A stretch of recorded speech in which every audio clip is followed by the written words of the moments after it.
আমি অনলাইনে একটা জিনিস অর্ডার দিয়েছিলাম, সেটা এসে গিয়েছে। আর সেটার শেষে একটা খুচরো অ্যামাউন্ট ছিল, তাই ওর বাবা চারিদিক খুঁজছিল যে খুচরো পয়সাটা নিয়ে তার কাছে পৌঁছানোর জন্য।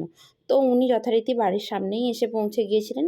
আমি রান্না করছিলাম, ভাবলাম যে আমি একটু ভিডিওটা করব, তাহলে তুমিই যাও। ও তারপর একটা ড্রেস ট্রেস পরে চলে গেল বাড়ির সামনে।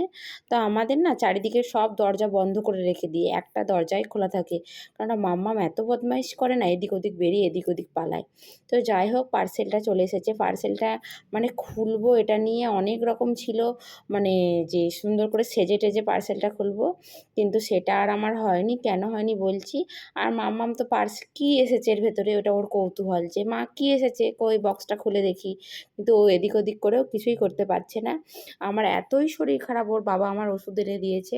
এবার কি হচ্ছে বুঝতেও পারছি না, গ্যাস হচ্ছে না কি হচ্ছে। আর সাথে ওর টুথপেস্ট ফুরিয়ে গিয়েছিল, ওটাও ওর বাবা নিয়ে চলে এসেছে। এবার আমার পরিকল্পনা ছিল যে আমি পরিষ্কার করে সেজে গুজে পার্সেলটা ওপেনিং করব, সেটার একটা ভালো মতন ভিডিও বানাবো। কিন্তু সেটা আর হলো না। শরীর এত অসুস্থ থাকার জন্য আমি ঘরোয়া একটা নাইটি পরেই পার্সেলটা ওপেন করে নিচ্ছিলাম, আর ওর বাবা ভিডিওটা ধরে দিচ্ছিল। মানে আমরা যেটা পরিকল্পনা করি সেটা তো সবসময় বাস্তবায়িত হয় না। যাই হোক, পার্সেলটা আমি খুলছি, কী আছে দেখাচ্ছি এর ভেতরে। মানে আমি এটা প্রায় সবাইকার হাতেই দেখেছি। ওর বাবা বলল, ভালো মতন একটা কিছু নাও। আমি বলছি কি যে একটা অল্প টাকা দিয়ে জিনিস ট্রাই করে আগে দেখা যাক। আমি ভাবলাম এত বড় জিনিস এইটুকুর ভেতর কী করে আছে, প্রথমে ভাবছিলাম কী আছে রে বাবা। তারপর ছবি টবি দেখে ভাবলাম ঠিকই আছে, তারপর দেখি খুলে কী আছে। তারপর আমি ওটাকে, মানে আমার একটা রিং লাইট আছে ঘরে, এবার এটার ব্যবহার তো আমি এখনও জানি না। যাই হোক, এটাকে দেখার নানারকম ভিডিও দেখে শেখার চেষ্টা করলাম, ফাইনালি সেট আপ করতে পেরেছি।